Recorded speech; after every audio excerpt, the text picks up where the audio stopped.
আসসালামু আলাইকুম টেকআসিফ.com এর পক্ষ থেকে mysql ডাটাবেজের বাংলা ভিডিও টিউটোরিয়ালে আপনাদের সবাইকে স্বাগতম। আজকে আমরা লজিক্যাল অ্যান্ড অপারেটরটা কি এবং এটি কোথায় ইউজ হয়, কিভাবে ইউজ হয় এর বিস্তারিত আমরা জানব। ধরুন কেউ আপনাকে বলল select books written by the Biggers published after the year 2010, মানে কেউ আপনাকে বলল যে আমাদের যে বুকস টেবিল আছে সেখান থেকে বই সিলেক্ট করতে যেটা ডেভ ইগার্স রাইটার লিখেছে। এবং সাথে সে আরও একটা কথা বলেছে, সেটা কি, এই ডেভ ইগার্সের যে লেখা বইগুলো তার মধ্যে যেগুলো আফটার দ্য ইয়ার 2010, মানে 2010-এর পরে পাবলিশ হয়েছে, মানে রিলিজ ইয়ার হবে কি 2010-এর পরে। এখানে কিন্তু সে আপনাকে দুইটা সেপারেট কোয়েরির কথা বলছে। আপনি যদি দেখেন এখানে দুইটা কিন্তু আলাদা কোয়েরি। তো আমরা এটা কিভাবে সলভ করতে পারি, সেটা হচ্ছে আমরা কি করতে পারি।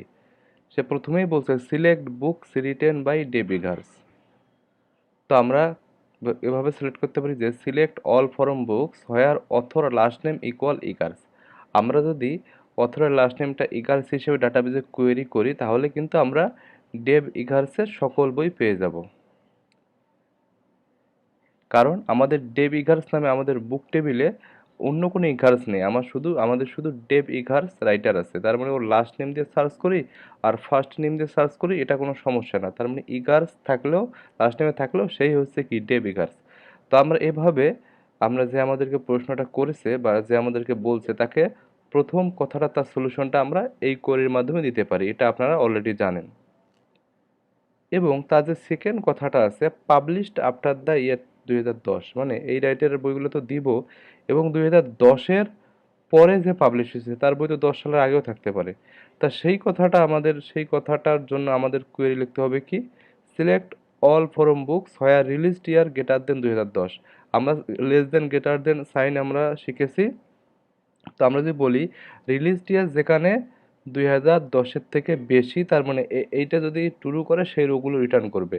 তার মানে কি, প্রথমে আমরা এই কোডের মাধ্যমে ওই রাইটারের বইগুলো নিলাম এবং ওই রাইটারের বইগুলো যে কয়েকটা রিটার্ন করছে তার উপর যদি আমরা আবার এই কোয়েরিটা ইউজ করি তাহলে কিন্তু আমরা আমাদের কাঙ্ক্ষিত রেজাল্টই পেয়ে যাব।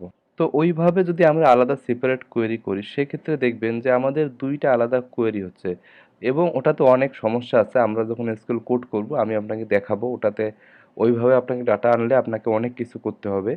তো এই যে দুইটা কোয়েরি, মানে একজনের চাওয়া হচ্ছে দুইটা, তার মানে তার শর্ত হচ্ছে দুইটা, যে অথরের লাস্ট নেম এটা হতে হবে এবং সাথে সে আরও একটা কন্ডিশন দিছে, এবং রিলিজ ডেটটা আবার 2010-এর থেকে বড় হতে হবে।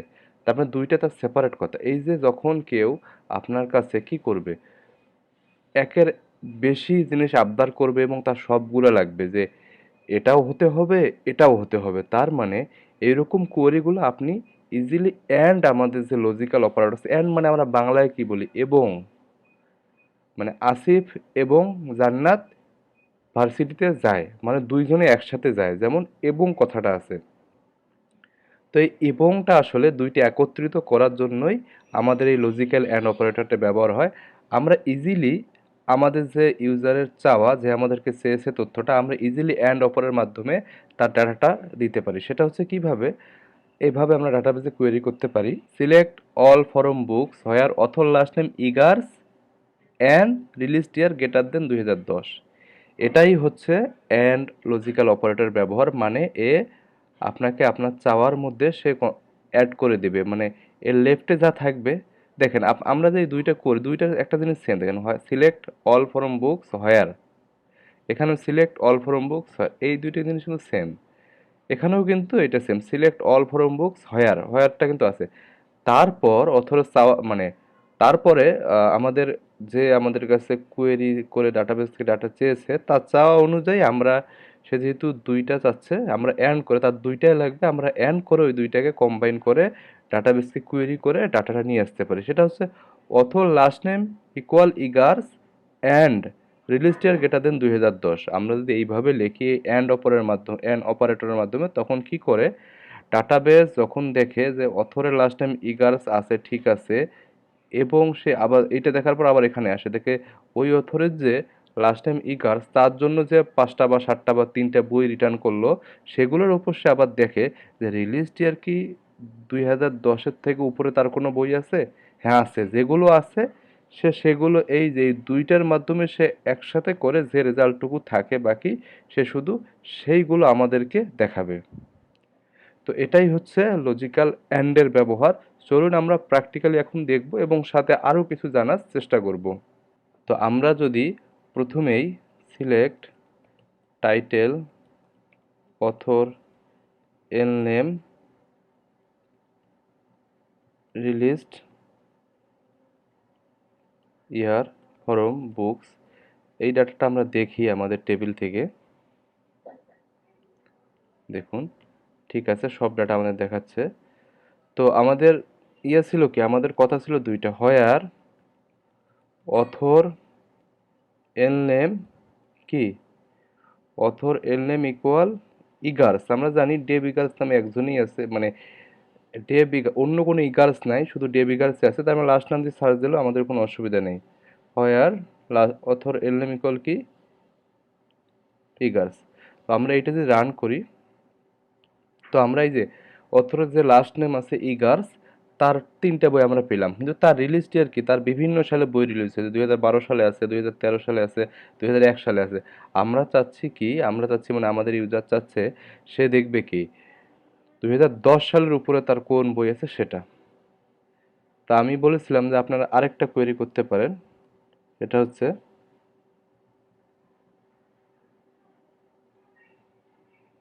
রিলিজড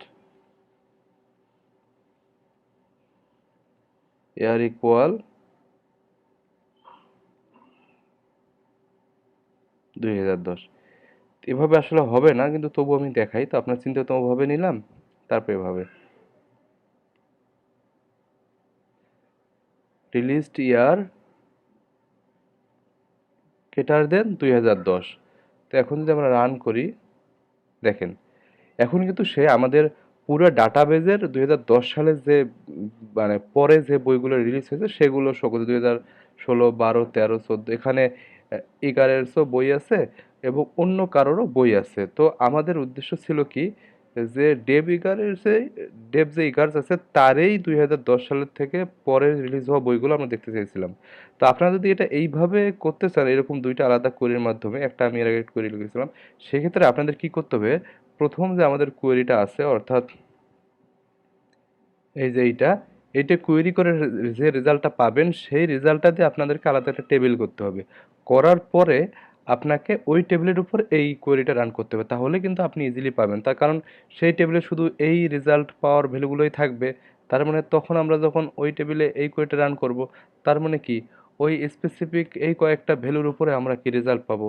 কিন্তু আসলে আমাদের এত কষ্ট করার দরকার নেই, যেহেতু ইউজারের চাওয়া হচ্ছে দুইটা জিনিস, অথর লাস্ট নেম হবে ইগার্স এবং সে বলেছে রিলিজ ইয়ার হবে 2010। এটা আমরা ইজিলি লজিক্যাল অ্যান্ড অপারেটর দিয়ে করতে পারি। তা আমাদের যে প্রথম কোরিটাই আছে আমরা এটাতেই করি, তার মানে অর্ধেক করাই আছে আমাদের, author last name Eggers and released year greater than 2010। তো এইটা যদি আমরা রান করি,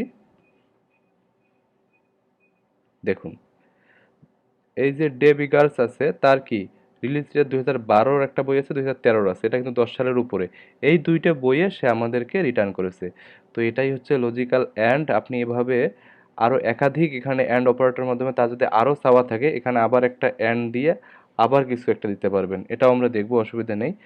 তবে আরেকটা জিনিস বলে রাখি, সেটা হচ্ছে এই যে অ্যান্ড কথাটা, এটা কিন্তু আপনি অ্যাম্পারসেন্ট যে অপারেটরটা আছে, এই যে অ্যাম্পারসেন্ট, এটা দিয়েও কিন্তু আপনার অ্যান্ডটা করতে পারেন, মানে আপনি অ্যান্ড লিখতে পারবেন সুন্দর নর্মাল ইংলিশে, অথবা আপনি অ্যাম্পারসেন্টও ইউজ করতে পারবেন, ডাবল অ্যাম্পারসেন্ট। তো এটা যদি আমি রান করি, রেজাল্ট কিন্তু আমাদের সেম আসবে। ওকে। তো আরেকটা জিনিস, ধরুন আমাদের ইউজার কি মানে আমাদের ডাটা বেজে সে ডাটা সার্চ করবে, তার অথরের লাস্ট নেমটা মনে আছে, ঠিক আছে, অথরের লাস্ট নেম হচ্ছে ইগার্স, তার মানে সে তার বই দেখবে এবং রিলিজ ডেট সে জানে 2010 সালের পরে বইটা রিলিজ হয়েছে সেটাও সে জানে। এবং সে জানে অথরের 2010 সালের পরে অনেক বই রিলিজ হতে পারে না? পারে অবশ্যই। এবং তার বইটার একটু টাইটেল পুরাটা মনে নেই কিন্তু হালকা মনে আছে। যে সেটা জানে যে টাইটেলের মধ্যে নোভেল এই টাইপের কিছু আছে। মানে সে ধারণা করতেছে। তাহলে এই কোয়েরিটা আমরা কিভাবে করব? এটা ইজিলি দেখেন select all from books where author last name Eggers and release year greater than 2010। আবার আরও একটা অ্যান্ড আমি বললাম না আপনারা অ্যান্ড একাধিকবার ইউজ করতে পারবেন। তবে অ্যান্ড ৩ বারের বেশি ইউজ করাটা ঠিক না। আমরা যদি এমন দেখি অ্যান্ড ৩ বারের বেশি ইউজ হচ্ছে সেক্ষেত্রে আমাদের অন্য একটা সিস্টেম আছে সেটা দিয়ে আমরা আরও এফিশিয়েন্টলি ডাটা নিয়ে আসতে পারবো ডাটাবেস থেকে। তো সেটা আমরা আস্তে আস্তে দেখব। তো দেখুন কিন্তু আমরা আসলে ২০টা পর্যন্ত অ্যান্ড ইউজ করলে অসুবিধা নেই। একটা লিমিট যদিও আছে সেটা অনেক পরে।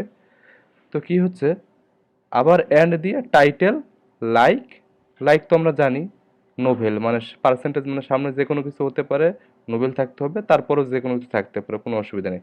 তাহলে দেখুন আমরা তিনটে অ্যান্ড দিয়েও কিন্তু এই কাজটা করতে পারতেছি মানে আমরা এটা দেখার উদ্দেশ্য হচ্ছে আপনারা দুইয়ের অধিক অ্যান্ড ইউজ করতে পারবেন কোনো অসুবিধা নেই আপনি 20টাও ইউজ করতে পারবেন। তো এটা যদি আমরা রান করে দেখি তো এখন যদি আমরা আমাদের আগের কোয়েরির সাথে শুধু অ্যান্ড করে টাইটেল লাইক নোভেল এই কথাটা দিয়ে দেই সেক্ষেত্রে আমাদের সে কি করবে সে আমাদের টেবিলে গিয়ে খুঁজবে যে কোথায় অথরের লাস্ট টাইম এগার্স আছে কোন রোয়েতে এবং সাথে রিলিজ ইয়ারও 2010-এর থেকে বেশি আছে এবং সেই সাথে টাইটেলটা হবে কি টাইটেলটার মধ্যে অবশ্যই নোভেল কথাটা থাকতে হবে।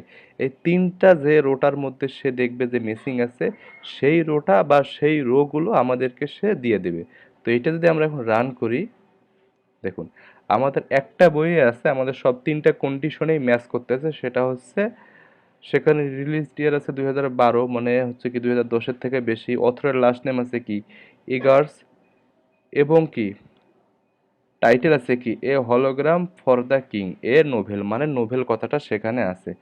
তার মানে লজিক্যালি অ্যানটা কি করে তার লেফটে বা রাইটে আপনি যেই দেন যেটাই দেন না কেন এই যে তার যে এখানে আছে কি এই যে যেমন এই অ্যানটা এই অ্যাম্পারসেন্ট দিয়ে আমরা যেটা করছি এই যে একটা কন্ডিশন এটাও সত্য হতে হবে তার এই যে আরেকটা তার লেফট সাইডে একটা আছে কন্ডিশন এটাও সত্য হবে মানে তার এন্ডের লেফটে রাইটে যে কন্ডিশনগুলো থাকবে সবগুলো কন্ডিশন যদি সত্য হয় তবেই সে আমাদেরকে সেই ভ্যালুগুলো মানে আমাদের ডাটাবেস থেকে কোয়েরি করে নিয়ে শো করবে আর কোনো করে যদি মিথ্যা হয় তাহলে সেই ভ্যালুগুলো সে নেবে না সেগুলো আমাদেরকে দেখাবে না। তো আশা করি আপনারা বুঝতে পেরেছেন তো বুঝতে কোনো অসুবিধা হলে অবশ্যই আমাকে জানাবেন পরবর্তী ভিডিও পাওয়ার জন্য আমার চ্যানেলটি সাবস্ক্রাইব করে বেল বাটনে ক্লিক করে রাখুন আমার ভিডিওগুলো ভালো লাগলে আপনাদের বন্ধুদের সাথে শেয়ার করতে ভুলবেন না ধন্যবাদ সবাইকে আল্লাহ হাফেজ।